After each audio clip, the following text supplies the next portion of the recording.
Histoire des Jacobins. CES, illuminé de 1789 à 1822.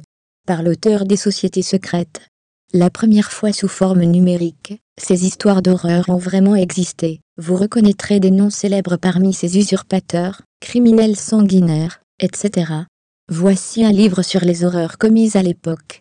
Ne voyons-nous pas le retour de ces illuminés sanguinaires à travers les époques? À vous d'en juger.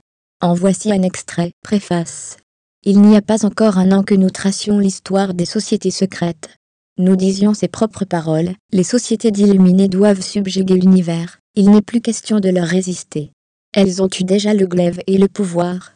La vaste conjuration qu'elles ourdissent, a encore besoin d'être soutenue quelque temps par l'artifice, la séduction et la perfidie. Des écrits immoraux, des maximes incendiaires, où l'on flatte les vices de la multitude, où l'on attaque sous toutes les formes, les idées saines, les cultes et les rois, préparent le complément d'une révolution universelle méditée depuis longtemps, arrêtée tout à coup par une main puissante, et rendue à son activité dévorante par une suite d'événements, qui échappent à la prudence humaine. Profond politique, songez que les sociétés secrètes disposent aujourd'hui des 4 parties du monde. Que leurs missionnaires ont pénétré sous la zone brûlante d'un autre hémisphère, et que le bouleversement de tous les peuples est inévitable. Songez qu'ils sont partout, dans les armées, dans les conseils, dans les congrès. Les rois sommeillent. Et quand ils se réveilleraient, il est trop tard. Les cabinets n'ont plus de secret pour la secte. Elle a des millions d'adeptes répandus en Europe. Avant 50 ans, nous aurons un nouveau culte, et de nouveaux maîtres. Fermez les guillemets. Depuis que notre livre a paru, 3 révolutions ont éclaté en Espagne, à Naples, en Portugal. Une 4e et une 5e ont pensé réussir à Paris. Nous n'aurons peut-être pas écrit cette page, que Milan et Berlin seront en insurrection.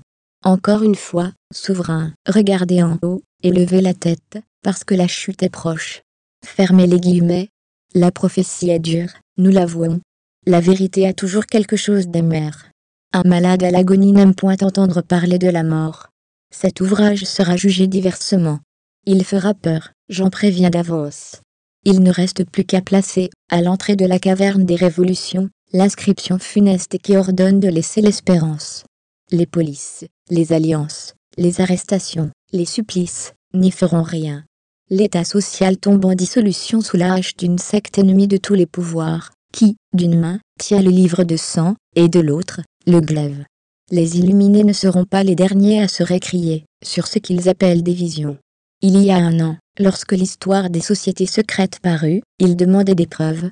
Eh bien, les voilà, ces preuves. Qu'ils les nient. Quant aux incrédules, s'il en est encore de bonne foi, il faut les plaindre d'avoir des yeux pour ne point voir, et des oreilles pour ne pas entendre. Ils aiment l'erreur, comme les compagnons de lycée mais leur abrutissement. Trouvez Histoire des Jacobins sur Amazon. Visitez-nous sur pleinddelivres.com, et sur livresenligne.ca. Abonnez-vous à cette chaîne pour ne rien manquer. Vous êtes aussi invité sur ecololuca.com. Merci.